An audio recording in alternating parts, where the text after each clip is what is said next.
Good morning. Almost a couple of days before, 40 hours or 48 hours, I just hear in this chart very openly criticized POTUS Donald J. Trump as Donald P. Trump and used many harsh words which I don't repent, which I'm ready to repeat again. And I just brought in this conversation Benjamin Netanyahu as the president, as the prime minister due to war, who sustains war because it is its existence. What was missing in my conversation and what would remain missing was due to my own existential issue, my effort to keep myself alive. Because as late Kuldeep Nair once said in his article, that though America is going through very radical politics, but it is a resilient democracy. Somewhat like this can be said about Israel. The issues with Pakistan, because it is hardly a democracy. I was speaking against President of the America, which was just a few months ago nominated by our great Prime Minister Shahbaz Sharif, the right candidate for the Nobel Peace Prize. And in our own country, our President, our Prime Minister, and this strange mix-up of,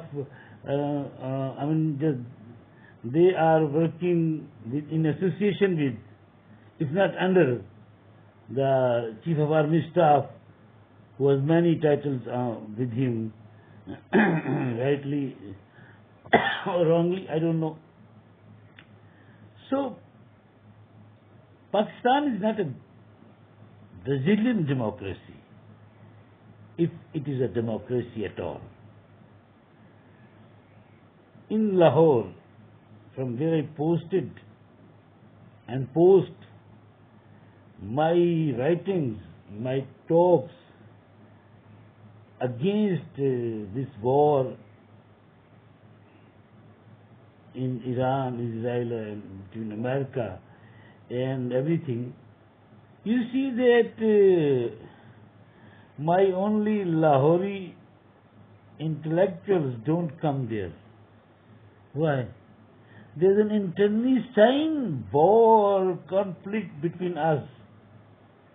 We don't want to see each other. I post a comment that is not favoring Israel. And 2 or 3% come from nowhere and like it. And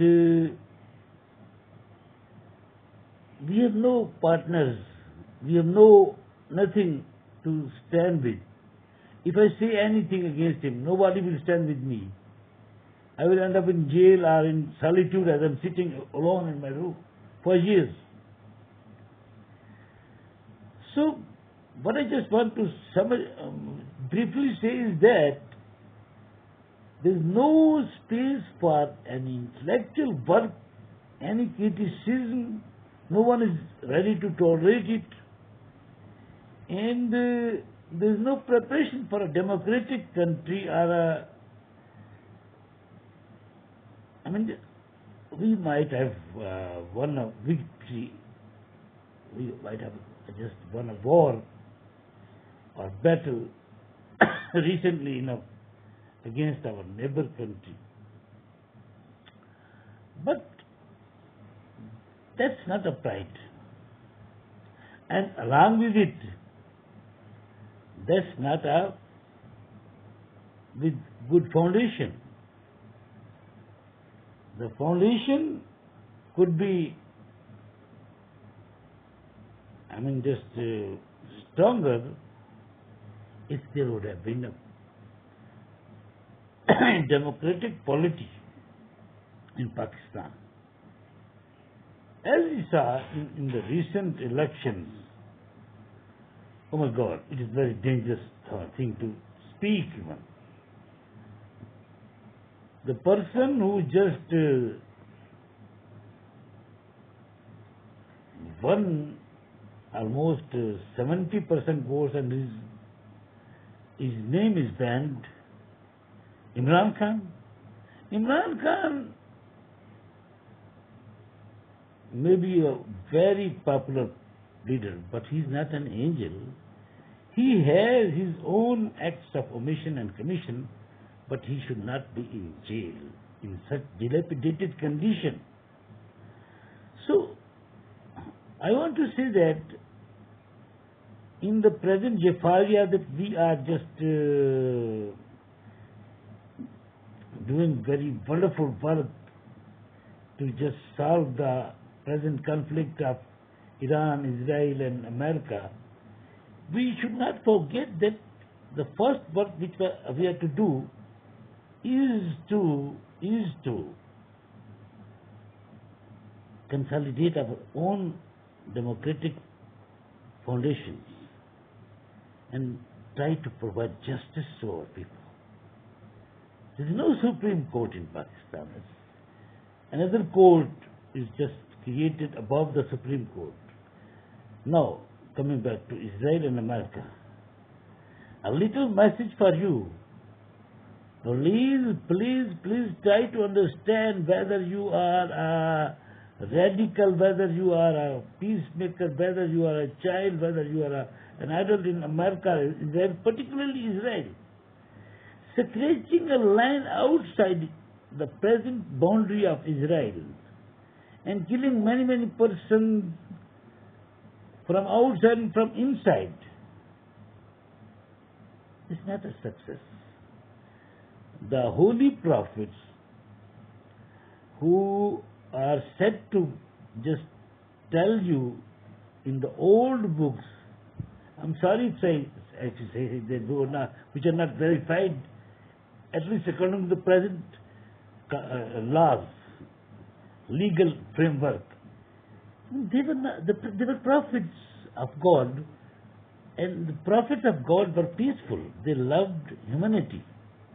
They did not want those lands at the cost of innocent peoples. They did not want this Gaza, just Gaza of dead bodies. Do you think Moses, Abraham, David, they were of such caliber that who wanted children dead, 70,000 almost children dead for a piece of land which is not still yours? So, I don't want to go a long way because people don't listen to it. Please come to senses. Come to senses. Neither prophet nor religion, nothing says to kill one another. And if it says, don't accept it. Please forgive me from America, from Israel, and particularly from Pakistan, and particularly from the Pakistani establishment. I'm not against anyone. I'm trying to make a little difference. Thank you so much.